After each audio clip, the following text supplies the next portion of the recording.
The views and opinions expressed on Barbershop Micz Podcast does not reflect the views of Charm City Direct TV Network. Some language, videos, and content may not be suitable for young viewers. Viewer discretion is advised. Good day, good people. I am E. Digger, CEO and Managing Editor of Charm City Direct TV and producer of Barbershop Micz Podcast. On the following show, what you're about to see, they will be discussing a topic that is engaging to many, but triggering to some.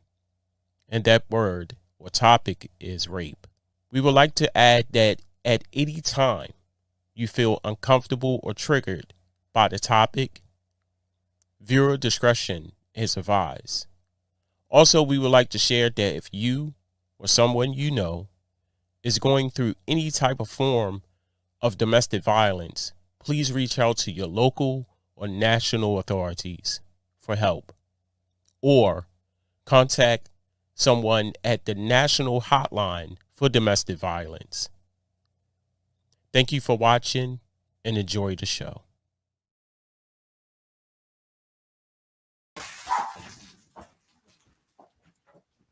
Hey, you guys, what's going on? Hey. Yo, what it is? What's going on? What's going on, people? And this is Barbershop Micz. What it is, and this is the family right here. As you see, Sean Jones, Jasmine Farron, and Miss Vet Green in the building. So we got some really powerful topics and everything. Which craps should we shoot for? Craps you want to shoot for? What you want to do? You want to go? You're the host, man. You set us off, Mike. You're the host. Come on, let's do this. Let's go like this. We're gonna shoot craps. We're gonna shoot craps, though. Okay, we're gonna shoot craps. Shoot them. Nah, I ain't gonna engage that. Here's the thing, though. You know, my thing is about married men, right? Feeling that they can engage and wanting to rape their wives. First of all, that's some coward shit right there. You know what I'm saying? Also, y'all, we got other topics like the discoverers from Colorado. Is it so that men can really trigger off though with having COVID? Also, what would you do if your daughter said she was pregnant? You know what I'm saying? So, with all due respect, which topic though? I'm gonna lay the floor out. Which topic y'all want to kick off? We can start off with the teenage pregnancy. Thank you, Vet.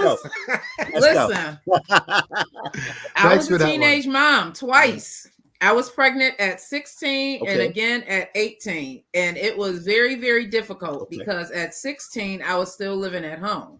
And I had to tell my mom that I was pregnant. I didn't. I was scared. She actually came to me because a lot of times when you're in the household and you have daughters, your cycles run together, or women in general, your cycles run together. So she knew that my cycle wasn't running with hers. And she asked me on her way out to choir rehearsal. I will never forget. It was the most fear. I was full of fear and I was relieved at the same time. So it was hard, acknowledging it, but here I am today. What about you guys? If you have daughters, how would you feel?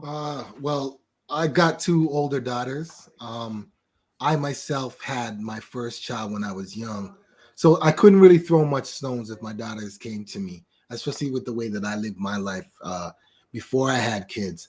However, I think a lot of the kids are different nowadays than we were. My eldest daughter came to me straight up and she said she's not having any children. And she was very serious about that. I don't know if that's because some of the hardships she saw that I had growing up with a young child, and I was young myself, but she fully said she's not having any children. My second oldest is 21. And if she came to me now and said she was pregnant, I would probably be happy for her.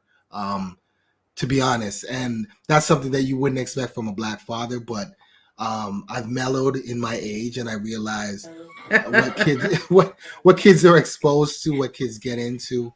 Right. So she would have my support. I'm not gonna lie. Yeah. Okay, like for me, I am from the Caribbean, Jamaica in the building. And like for me personally, I have a daughter. She's not a teenager anymore. She's 21 now. And I don't really want her to have a child yet. I want her to wait until 30, get her career. That's what I want for her. But she can do what she wants. So if she was 14 and come to me and said that she's pregnant, I wouldn't like it that much. I wouldn't like it that much. And why? God rest my mother's soul. She got pregnant when she age of 11, and she has 9 children, and that was a struggle. Wow. Yeah, that was a really, really struggle. My father married to her. That was a struggle. Like for me personally, I realized it's a trend for a young lady to get a baby. It's like a handbag. Mm-hmm. So for me personally, I wouldn't recommend a teenager to get a child because it is difficult when you don't have the support system. And missing out a lot of stuff. And if you don't get a proper education, I'm not saying that if you have a child as a teenager, you can go back. They have put things in place that you can go back and get your education, but it's really, really stressed out. And more likely when a teenager has a child, short after they will have another child. When I got pregnant, I was 22, and it was difficult for my family because I grew up in church. I go there and having sex in church and get a child. And they was like, Jasmine, you're a child. You shouldn't have a child. No, you don't know what to do. And it was difficult, but I stand as a mother. I wouldn't recommend a teenager child getting a child. And if my daughter come, I wouldn't be happy. That's for me personally. Yeah. What about you, Brother Mike? Well, for me, my daughter, she was like 20 and whatnot, though. And so it's like this. Me and my ex, we just had to, of course, automatically stay in her corner and whatnot, though. And it happened. You know what I'm saying? I mean, we're not going to turn our backs on our daughter and everything like that and things of that nature. And with that said, she's married also, you know what I'm saying, to my son-in-law. So everything is really doing well, you know what I'm saying? It's like you just feel sorry for some of those young mothers out there who don't have any type of role models or leadership that's going on out there, But what I can say about that is me and my ex, we've always been role models and everything like that, and we we stayed with her, no matter from a distance and stuff like that, Mm-hmm. Yeah, that is understandable. As I said before, I'm from the Caribbean, Jamaica, and for a person in 40 to go to a clinic, the clinic in Jamaica, and pregnant, it would seem like we're a grandmother, because when you go to the clinic, you see mostly children, like babies having children, and sometimes they no discriminate. Sometimes thank God for Yvette that she know who she is. And having a child did not stop her from shining. But a lot of persons that as a teenager, they don't understand. And it seems the way they operate with their child. Like I have older siblings and they did not understand why my mother have to have a child at the younger, tender age. She was just a child. Growing up, I didn't want a child, but it happened that I see this cute guy and I like him and I get a child. But personally, because of that hardship, I did not want a child. And having my daughter is the best thing. And I always encourage my child, like, okay, make a life before you have a child. Make a life. I'm not saying that you have to buy a house, but have a steady foundation. And a lot of time, as I mentioned previously, like with having a child as a teenager, it kind of mash up your meds. If you are not grounded, there's a lot of things that it can cause you to do. So for me, I'm supporting my child. Everything, I will support my child. But I would definitely have a serious conversation before she even ready to say she's, as a teenager, to having intercourse. Like, look here, you don't need this. You don't need this, because what as my two brothers are here, you can as Sean, you got a child when you were young, you can relate it like, okay, when a teenager have a child and that child father leave that teenager, the side effect that have on her, even as an adult. Absolutely. When you have a child and the man is not, even though we are alpha male and we can hold our own, is very important because the child is going to ask a lot of questions. Where's my dad? You understand? And psychology, I don't recommend a teenager to have a child, and I'm not going to abandon teenager because I'm involved in a lot of teenager projects where I mentor teenager, but I would not recommend a teenager to have a child. And I'm not going to say, look, you go away and do without take abortion or stuff like that. But I will encourage them to stay away from that penis thing, man. Stay away from it. You said stay away from the penis. I hear you. 6 kids later. You can preach safe sex. You can do those kind of things. You can preach abstinence. But like I said, I really think these kids are a lot smarter than we think. Those that are having kids young, they probably planned it. They probably saw their friends having kids. They probably thought this would be a cool idea. They probably thought it would keep the man. They probably thought it would keep him around, right? So I give I give a lot of credit to these kids. They're a lot smarter than they seem.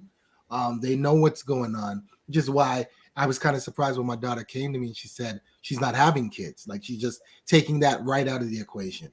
And that was a big shock to me because I find that a lot of these kids are follow fashion. They just want what everybody else wants. The young child. They want to give the kid a cool name, that kind of stuff. Like they really, parenting is secondary when they're making decisions about having these kids. So there's always that. Sean, I like the way you bring it up, because when a teenager have a child, you can carry back a shoes, you can carry back a bag, you cannot carry back a child. So it's mentally, as I said, it's mentally challenging because that child need proper food. Oftentimes from the Caribbean, Sean can relate it. Like, if you have a child will get maintenance. But what about the child education wise? A few persons out of maybe 100 percentage, maybe 20% of teenage mother accomplish their goals. So it's when you have a teenager child, it sees like the cycle event continue. Very, very weird. You see, that's what I was worried about. Right. Yeah. It's like that also in America too, where it's like, poor parenting. You know what I'm saying? If there wasn't a mother there to be that role model, it's just they do it out of what the hell type of thing. You know what I'm saying? Instead of having a role model, older sister or mother, you know what I'm saying, that can be teach them, tell them the right information, just like you were saying, Jazz, and everything. So absolutely. The problem is that there's a lot of babies having babies. Yeah. We call it like that out here too. That's what I was. I was a child having a child. By the time I was 19 years old, I had 3 kids. So it was tough. It was not easy. And you guys had touched on something that was true in my head. So in my neighborhood, it was unusual to not be a teenage mom. So if you made it to your 19 or 20s, that was unusual. So it was, for me, I was following the pattern of what was going on. I wanted to have kids young, obviously.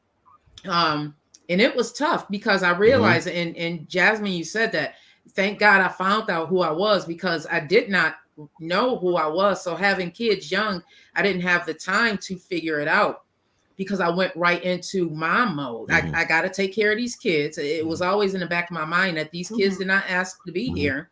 So I have to do what I have to do. So it was go to school, work, take care of the kids. And in the midst of all of that, when you're a teenager, your mind is still developing as well. So you still have a lot of kid functionality, if for a lack of a better term. You're still in a lot of ways functioning as a kid, but you're forced to be an adult, which is tough. And that's why a lot of teenage parents deal with a lot of depression and they feel as if they're all alone, because that in their minds is like they're still kids, but you still have this huge responsibility because your life totally changes. My life totally changed when I had my kids. It wasn't about vet anymore. It was about these kids, and I had to do what I had to do.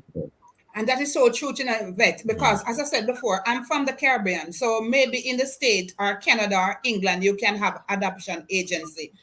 Growing up in the project, I did not know of any adoption agency that you can go to adopt a child. We know that it was a system that put in place, the women's center, where if you get pregnant, you can go back to school.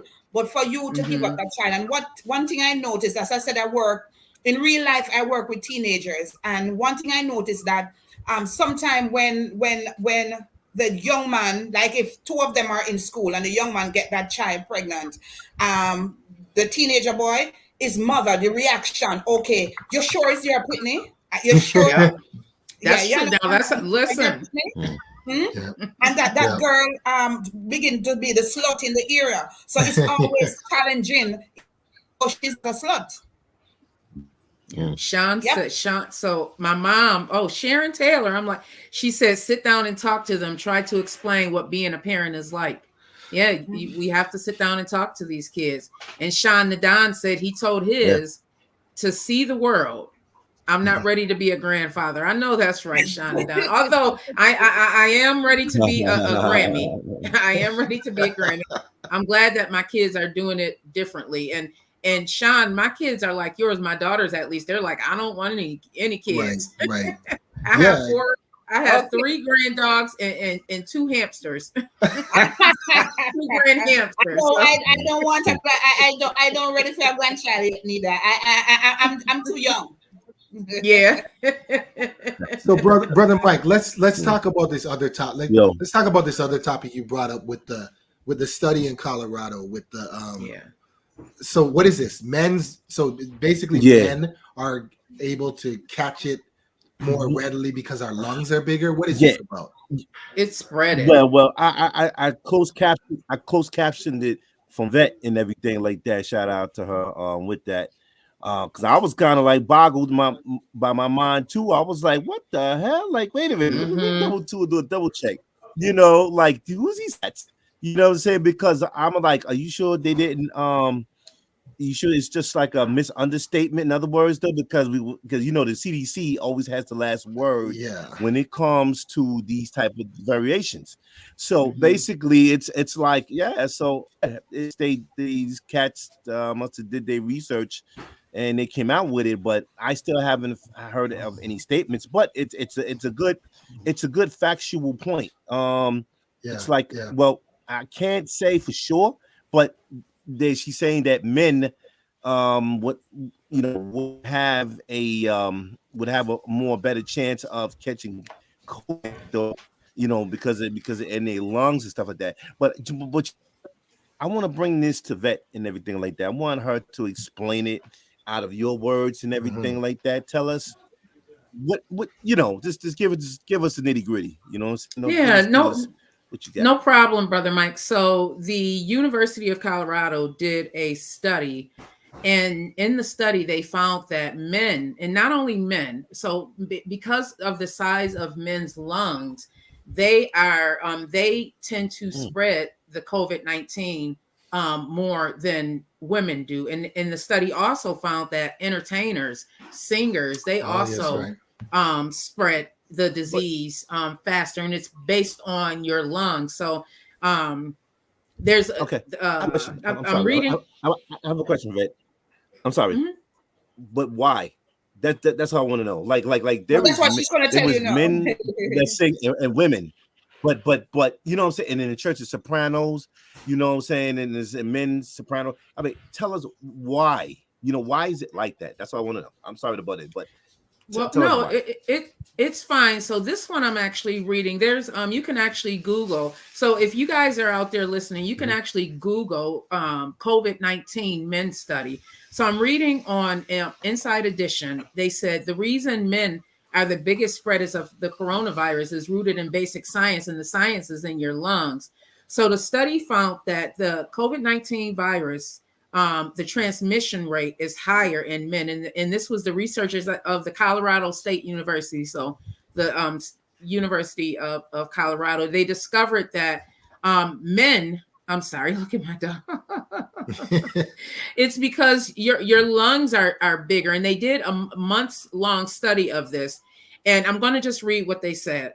The months-long survey was designed to document what the performing arts community could do to lessen transmission of the virus during the pandemic. Live shows from school plays to Broadway were shut down as cases skyrocketed across the country. The performing arts was one of the most dramatically impacted groups of the contagious virus. So, as you guys know, they had to shut down movie sets. They had to shut down Broadway. And it was because these singers, your lungs are expanding. So that's one of the reasons why. So it said that the subjects were comprised of different ages and skill sets. Some were asked to sing Happy Birthday repetitively. Others were asked to perform songs on instruments as air particles were measured. So as they were doing these tasks, singing, the scientists were actually gathering the air particles and testing them. And they found that in those air particles, there was more of the COVID-19 in them than it was in just, a regular person like you and I, because we aren't, or Jasmine and I. And you can look this up. I'll actually post one of the YouTube videos in our chat so everyone can Google it. Always do your research, you guys. Always do your research. It had came out on the news last week, and I was doing my research and I saw several studies. Nothing yet from the CDC, but again, this is just an early study.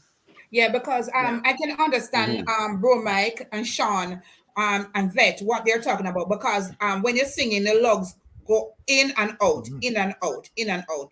Because as a caregiver, I can understand there's a difference between a male organ and a female organ, right? And when you're a musician, you breathe in and let out back. So and we realize that COVID affect the lungs. And I have not do the research, but in my mind, it's like, bro, Mike, your lungs are more bigger than mine. So it's more open, more than a female would be open. Yeah. And when they said they do a research, meaning that they basically do a research on male and female, and what they're seeing in the research, that male are quicker to get COVID and spread the COVID more than a female. It's not racist of a female and a male. We give you a lot of stuff, but we are going to give you this one. We take a lot of stuff, but we want you to keep that one. You keep that one. Okay, male? Okay, but does the study say anything? Does the study say anything about, the men might transfer? Does it say anything about the sickness rate and the infection rate, or how sick men get as opposed to how sick women get? Is there any difference with that? I would have to do my research, because I'll dive in and I'll do the research. I don't trust studies just like that. So I'll dive in and I'll do the research. But, I didn't get around to researching, but me too. Yeah. Like one thing I understand, even Vet, when we come to our brothers are not easily to go to the doctor to get a checkup. When we female wake up, and I'm not bashing my brothers, I love you, we can't do without you. But when a female sick, we're quicker to go to the doctor. So as I said, we need to do more research and come back with more information, and even maybe have a doctor or somebody, a scientist here to explain more to you. But just be precaution of this, that it's not limited just to male and female. This is just a survey that's done. So we are not going to hit our brothers, but brothers, we love you. We want you to be around. We want you to take care of yourself. So just be careful, as we be careful as ourselves as well. Well, I don't think we can do anything. Like, what can we do? There's nothing. I'm a man. Like, I've already got my research. There's nothing. Hey, I can't do else. Research is like drinking Coca-Cola. Coke is it. So research is it. So we definitely got to get into that, but it's just a study. It's just I like even if the study is true. It's not really. It sounds like it's bashing men. You know what I'm saying? It sounds like it's just like him. It's not, Brother Mike. And one more thing, you guys. It also said Brother Mike always thinks somebody bashing men. I mean, you know, before you read that, you got women sopranos. Something, you know. You got, you know, oh man. Sean, and you know what it also says? Yeah, but it's all good. I'm laughing. It also says, you know, yes. Because I spoke to my father. He's online. Big up, Mr. Ashley Ferron. He's online, and you know that he's very careful when he go into the Spanish town. Because I'm living in, we're from St. Catherine. So when he go into Spanish town, he wear his mask. So I was talking to him. He was going to do something for me, and I was talking to him, and he said, "I don't have to wear my mask because I'm near, you know." So I'm saying that we can wash our hands, we can use our hand sanitizer, we can put on the face mask. But men, they don't really take care. I mean, they can do the pedicure and all of these things. They just don't go to the doctor. The other day I hear Brother Mike say he's going to the doctor. And I was like, oh my God, he's going to the doctor? Mike, a brother? I disagree with that one. I mean, listen, you know, that... I guess we got to see that for another topic, though, for male bashing versus women bashing. I don't think it's male bashing. I don't think it's male bashing. But I love my sisters. I love my sisters. I love my sisters, though. But I'm just saying, you know. And one last thing before we go to break. So it also says that the volume of your voice is an indicator of how much energy you're putting into your voice box. So that energy translates to more particles. Have you ever gotten into an argument and you're yelling, and next thing you know, there's like, you know, saliva coming out your mouth everywhere? Yes, yeah, everywhere. Yeah, that's what it is. Watch out.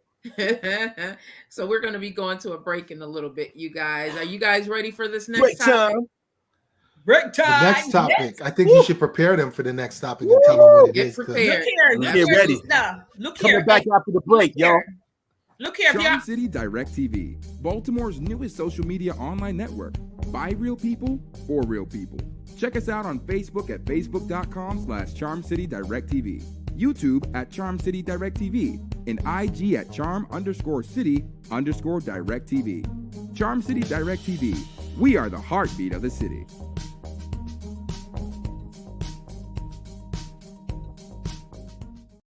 Think he fought.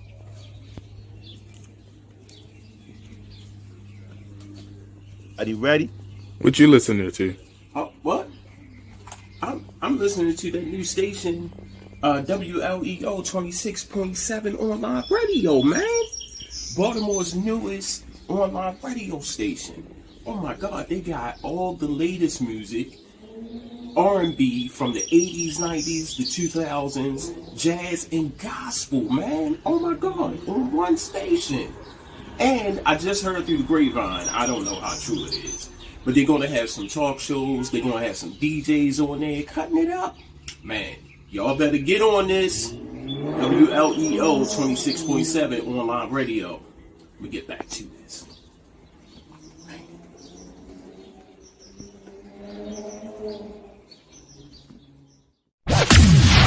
That's right. Tune in to WLEO 26.7 online radio for all the newest music, hip-hop, and R&B from the 80s, 90s, and 2000s.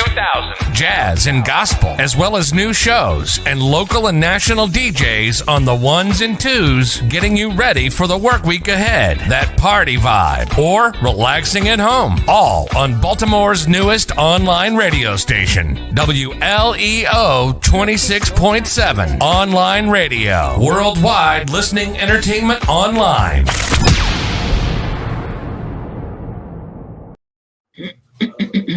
Yeah, we're back. WLEO 26.7, y'all. Give it up. Yes, indeed, though. Now, we're back, and we about to go in. Y'all ready? Y'all ready for this topic? I'm ready. Can a married man rape his wife? This is a deep subject. This is a deep subject. As a person who has been sexually abused, it's very triggering. And to think that there's men out there that believe that they can abuse their wives in any type of way, sexually, mentally, physically, it just goes against everything that I believe in. Rape is something that if you have ever been sexually abused, it's something that you need to heal from. It's something that I had to heal from, and certain things that go on in my life still can be triggering, because that is such a violation that it makes you feel dirty. And I can remember afterwards and getting into the shower and scrubbing so hard, I felt like I needed to scrub my skin off because I had been violated, and it was date rape. You know, this was somebody that I liked, and he took advantage of me. And what's even more disturbing, and which occurs a lot, is that I did not say anything. Did not say anything. Yeah. So this is triggering. Yvette, I can feel your pain. And this is really deep. And it's deep for me because at the age of 10, 14, and 17, I have been raped. And one thing that for me, I don't mention the person's name because I will not give them power over me. And one of the things, as a rape victim, I believe that I have the degree, as Yvette can talk about this, Vet can talk about this. It triggers certain things, and I believe no is no. And from someone saying no, it's no. It don't really matter if it's a husband, your boyfriend, your fiance, someone you pass on the road. A lot of time, Vet, they said because the way you dress. So let us go dig in. I also want to share, I'm a Christian, so I always have to bring something godly. In the book of Genesis 34, it talk about, because from the Bible, Sean and Bro Mike, girls have been raped and been abused. So it's not new. And it affects me, and it's really, I can talk about it now, Vet, because I am not a victim. I'm victorious. That's right. And I will not carry hatred. I carry unforgiveness because I'm going to kill them with kindness. But one of the things that happened in Genesis 34 about Dana, she has 12 brothers and she was a 13th child for her father. Now, she decided like she wanted to go out and to experiment the community. When she went out to experiment the community, a gentleman who was very wealthy off, that is in the Bible, you can read it, he decided he wanted to rape her. And he raped this young lady. When he raped her, he said he wanted to marry to her. But the tradition was that you can't rape my sister and want to marry my sister. You violate my sister. And it caused murder. The next one I want to talk about lust and rape.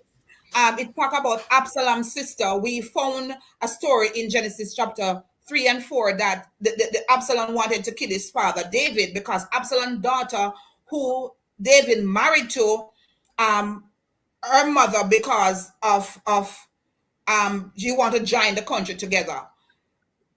Her brother see her looking good. I can't imagine Sean, she have a big bumper, that Jamaican style, full of a shape style.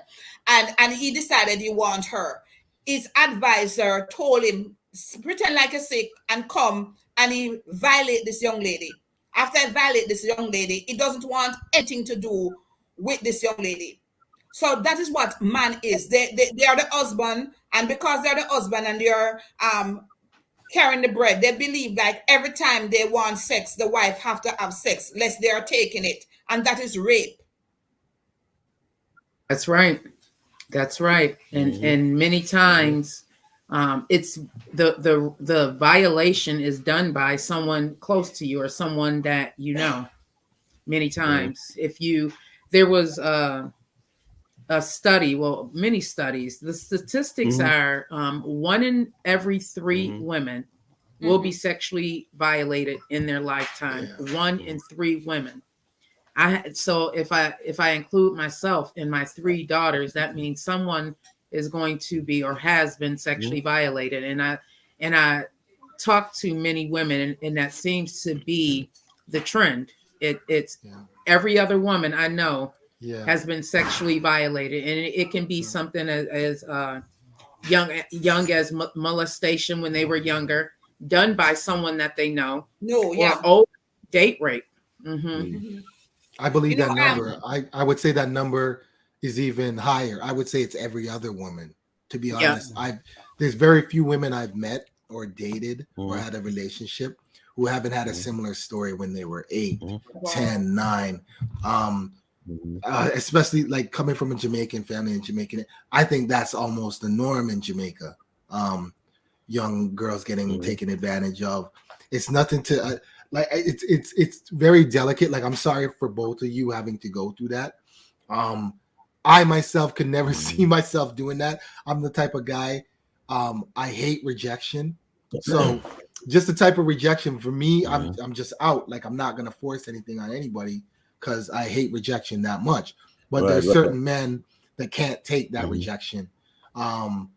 Their feelings get hurt. They try to protect. Like, it's weird, and it's scary at the same time, because, like I said, there are very few women that I've ever met that don't have a similar story to what you guys have just told me. So it's got to be higher than 1 in 3. To be honest with you, I think it's every other so. One. Yeah. And just a reminder for somebody who may watching this program.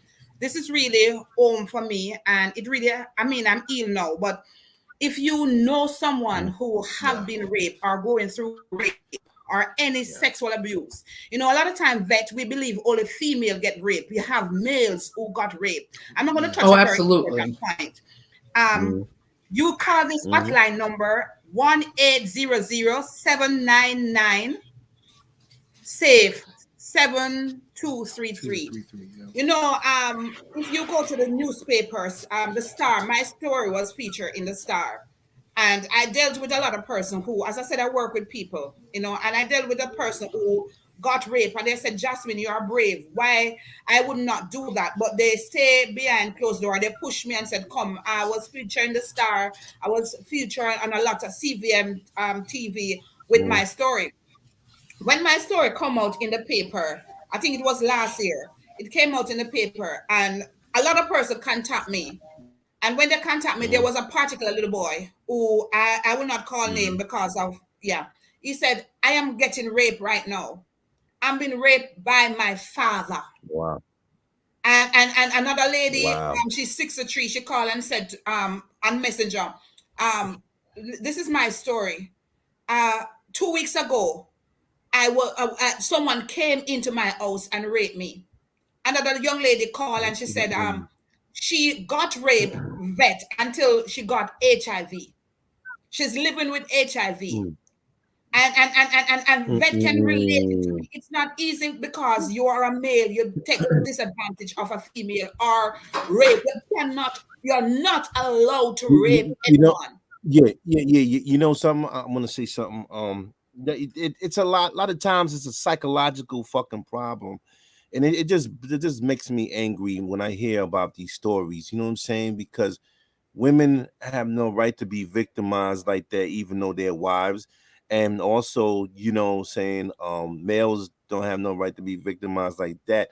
But like I said, it's a psychological problem, man. I mean, where these guys to think that they're primitive. Like back in the days of the caveman era and shit like that. No, that's no good. That's not how you treat a queen. You understand? That's wrong. You know what I'm saying? And there's some coward shit. I'm sorry to be open like that, but I'm being direct. Of course, as the numbers high, of course the numbers is gonna be high. But the fact of the matter is that though, it's a lot of these fucking derelicts that's out there that needs help. You understand? They need help. They need help. They need to be and locked away somewhere, and to where they can get some mental therapy, school therapy. That shit ain't right. Well, this is the thing, though, Mike. Not everybody like that. This is the thing, though, Mike. Not everybody has that outward problem that you say they need to go to a doctor and get help, because we're talking about men, husbands and wives here. Sometimes a man might not even think it's a problem. In his head, he doesn't think it's a problem. He doesn't think that it's just something that he's used to. He's used to telling his wife what to do. He's used to getting it when he wants it. And that's a different type of thing. Somebody like that, I wouldn't consider having any mental issues. It's just the way that they were brought up. It's their beliefs. It's what they have lived. And the problem is, and then you have the woman accepting that too.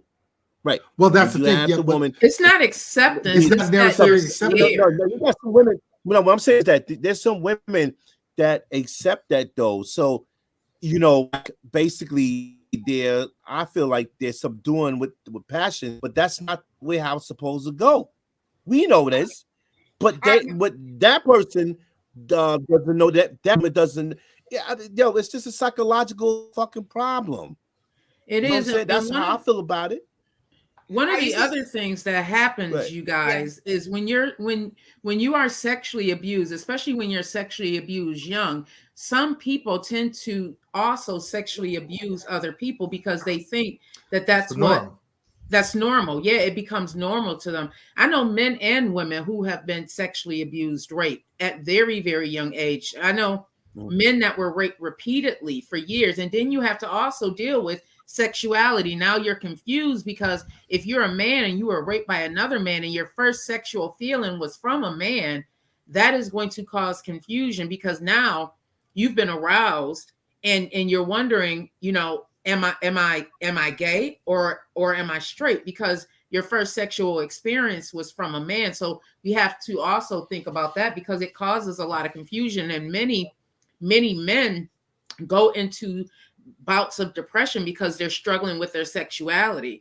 And then you have women who were sexually abused at young ages. A lot of times they become promiscuous because they are repeating that sexual abuse. Our minds are set up in a way that we will continue to replay our trauma. We will look for that trauma because that's what, again, like Sean said, that's what we're used to. So we have to also make sure that healing, because it's one of the things with sexual abuse, it is one of the number one things that many people are not able to overcome. It is the hardest thing to overcome because one of the reasons also is because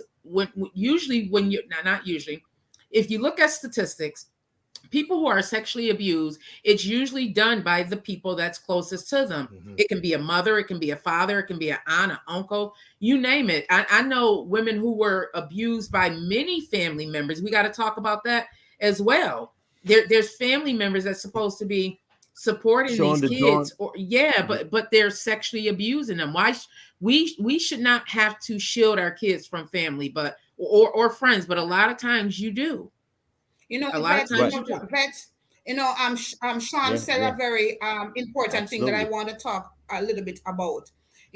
When it comes to husband and wife, mentioned about R. Kelly, husband and wife who may have raped them over and over and over and over, maybe because of society, what society will say, maybe because of stigma behind it, maybe because of even what your family may say, that you're being into this abusive relationship. So your parents may less fortunate, mean don't have any money. So this guy come in who have a lot of money or are stabilized, and they want to marry to your daughter.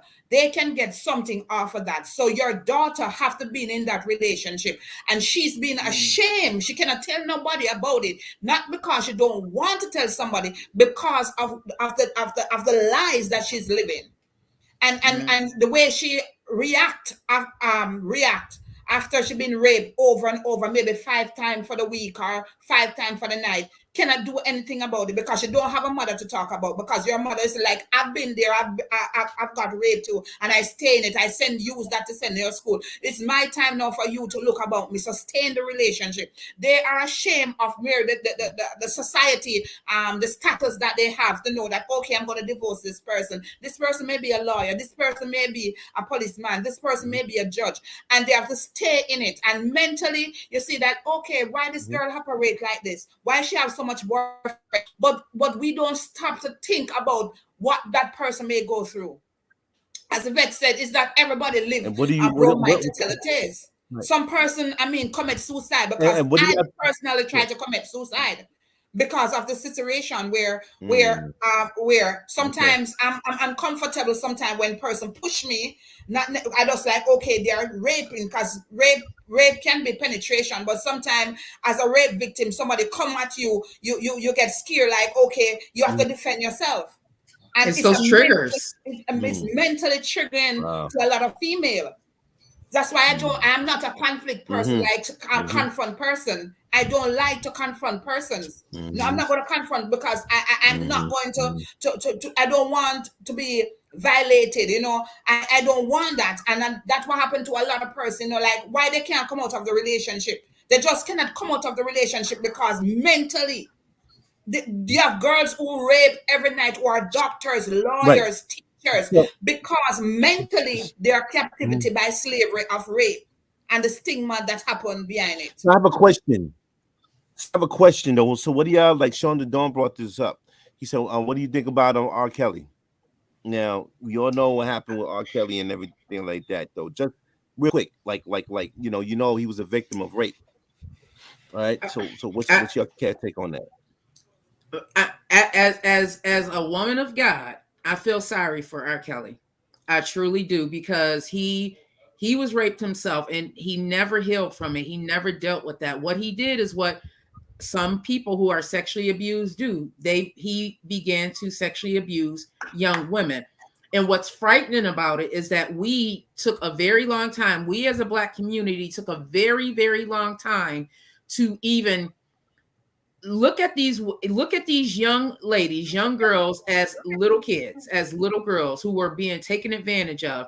That's one of the things that bothers me in the Black community. We look at our kids as our young girls as fast, or they're growing up too quickly, but they aren't. They're just little kids. And we don't, if you look at, a child of color, and then you look at a child that's not of color, that child of color is always going to be looked at as more mature instead of being protected. We are not doing a good job at protecting our children. We aren't. R. Kelly should rot in jail. God forgive me for saying that. But he abused these kids and he took advantage of their families. He went into neighborhoods, or he knew who to pinpoint. He took advantage of people who were in these low incomes. If he says, if he dates your 16-year-old daughter, now you're living on the south side of Chicago or somewhere where, you're robbing Peter to pay Paul, and this guy is having a sexual relationship with your 16-year-old child, and you find out and you say to him, well, if you give me $25,000, I'll shut up. Do you know what $25,000 in a hood can do? Yeah. A lot of times those families are going to take that money, and that's what was happening. He was taking advantage. He took advantage of the Black community, is how I feel. I can't even listen to, oh my God, his music he's a genius. He really is. But I cannot bring myself to support his music because I have 3 daughters. I have 3 sons. And I lived in the projects. I know what $5,000 can do. I know what $10,000 can do. $25,000 and you're robbing Peter to pay Paul. A lot of people are going to take that money. They are. And that's the point, Vet, that the cycle break in the Black community, because you don't have to take that $25,000. What he did was wrong. And as a rape victim, what he did was wrong. But we have to break that cycle, because I saw, as I said, my mom have 9 children, and she do a lot of odd jobs. At the end, she sent herself to school. God rest her. She was a social worker. She have her degree. She didn't stop there. She motivated me. But if I was raped and she knew about it, because I was raped when she found out, it was a big thing. She didn't like, okay, it's because it's in the family, she's gonna shut up. No, she got all out. She and my dad. You understand me? But the cycle need to change, because a lot of person, okay, Vet, I understand and I support what you say. You're beautiful. I support what you say. But the cycle have to change. So if I know that somebody's raping my child, teenager, boy or girl, don't come with no $25,000 come give. We need to stand up and say no. Some of us too licky. It's a Jamaican, meaning that we love money. So the happiness of our child, we sell out our child. We worse than we sell out our child. Right? And a lot of parents, I don't even listen to the story of R. Kelly, because I don't really listen to news. Personally, why I don't listen to news. A lot of person, they are coming up now. Why they did not come up long time before? And even talk about R. Kelly. Go back to Bill Cosby. Right? And a lot of pastors, a lot of leaders, politicians, they are taking advantage and the family members know. They know and they don't want to talk. And the reason why I have so emotional about that, because I was ashamed to talk about my situation. And therefore, I know that a lot of persons are ashamed to talk about their situation. But a lot of persons, even in our own family, are taking disadvantage. Even in the church, they are taking disadvantage. Even at workplace, right? You go to work and you're taking advantage. And when you come home now, your husband will still molest you. It's hard. And we are to get away and say, oh, because of the black skin and the color. No, because you're evil. And when you have been raped as a boy or a girl, you need to go and seek help. And that's the problem, is that the black society, we feel the stigma that we cannot go to a psychologist because we are black. Why we are going there? And we are depressed and we keep on going in the cycles over and over in the cycle. And our children have been hurting and abused. And the cycle will not change until someone stand up and say, this is the end. It no matter if you come from Rich Project or anything. We need to stand up in a time like now and say it's the end. You know, before I hand back over, you know, recently there, I don't know if you know about Tanya Stevens. She's a popular Jamaican singer, and a lot of persons know about her. She was raped. And when she told person that she was raped, no one believed. Why you don't believe us? Why would we tell lie? Come on now. Why we would tell lie? And for that, when my story come out, there's a lot of person in my community. I'm famous, but when the story come out, a lot of young ladies begin to come out with their story. A lot of wife, I know wife from different country calling me and Jasmine, I've been raped over and over by my husband. My mom not listening to me. She's sending me back home because the husband can't give her things. We need to stop it, man. I agree. We need to protect them. We as women need to be protected, and our children need to be protected. No longer should we have to stand for any type of abuse. You know, that's something that tears families apart. And that's something that when you are sexually abused, many times it gets passed down from generation to generation.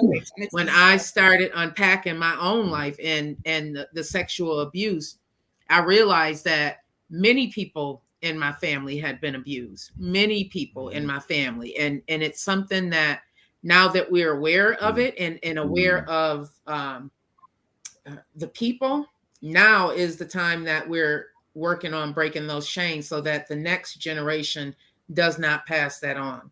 Because it's terrifying to have your to have your rights taken away. That takes the woman's right to say yes or no. You take that away when you rape her, or when that child, you ruin that child's childhood, because now you flung them into this thing that should be going on when they're adults and they're young, and now they have to deal with the violation. And then many times the children are scared to say something, and they're always seeing this person that they're being sexually abused by. It's real out here. And I agree, Jasmine, we have got to protect our women, and we have to make sure we protect our children. Yes, and that's so much better. As one of the things, a lot of time we see it happen. We know it's happening to our neighbors. We know that the man is raping his wife over and over and raping his daughter. We know that the man in the community are doing these things, but we it's time for us to stand up. It's time that we must not. It's as bad as a person who rape you, because if you know that your daughter is inside with a man, your son is raping another woman child or another woman's son, and you do not operate and say, oh, I'm not a snitch. That child is going to continue with this cycle. And for me, I'm an advocate against rape. No matter the gender, no is no. That's right. That's like a form of genocide. Yeah, just to add to my point that I was saying earlier as well, like why some men rape and some don't. Like I could never bring myself to do that, because again, I say rejection to me is crushing. So I would just But that same rejection is what is causing a lot of that rape as well. Like men don't deal with rejection. I don't know if people knew that. I don't know if people knew that worldwide. Not at all, Sean. Women either. But men have a tendency. Men have a tendency to act out when they are rejected or when they get their feelings hurt. They have a tendency to act out, and the first thing that they do is act out violently at who's coming at them. And that could be. That could be rejection over anything. That could be rejection at work. That could be rejection from a girl you're trying to pick up. We don't deal with it well, so they act out that way, right? Okay. Yeah. Not everyone is like that. There's a few of us that take that rejection. If I was married, I would, first of all, if I was going to do that, though, I would just be like, well, listen, we're going to have to find a way to work this out, though. If not, we go our separate ways. There's no forcing for me because I don't get down with that. I don't entertain it. I don't condone that. You understand? Okay. So therefore, it's like, I just don't. I get it, but it's wrong. But as what's going on, and my prayers going out to y'all sisters and everything like that who, are survivors and strong women and everything like that. And have been through it and are open to talk about this shit here. You know what I'm saying? It's very, very devastating and crushing, and I just not, you're not being a man, by figuring that you're married and you can like force, your wife to do stuff like that. That is just chaotic. I don't like that. That's so true, Brother Mike. And we are going to continue this conversation on our Facebook page. So I'm asking you, go encourage you over there. Go over there. Continue this conversation. So before we go, how can we find you? Tell us fast. How can we find you? You guys can find me. You guys can find me on Charm City Network. Big up to E Digger. Think and Grow with Vet Green tomorrow night, 7 p.m. And I'm going to have the family on, God willing, at the end of this year. We are going to bring it home and bring it loud. Okay, Sean, where can we find you? Where can we find you, Sean? We're running out of time. We have 1 more minute. Where can we find you? Y'all know where to find me on y'all know where to find me on Instagram, but most importantly, my podcast, Vex in the City, released everywhere. Just Google it. You can get that anywhere. I was listening today. Thank you. Okay, so Big Sean, Big Mike, where can we find you? Quick, fast, though. On Facebook, I'm on TikTok. I'm not on Instagram as of yet, though. But in any case, though, y'all can be able to find me and everything like that, though. It's that. Okay, and you can find stereo. All right. And you can find me on Power of Prayer Ministry on YouTube and my Instagram, Prayer Jazz. Check it out. So check my sister out tomorrow at 7. What? 7. That's what it is, yo. Right, it was nice to be your host.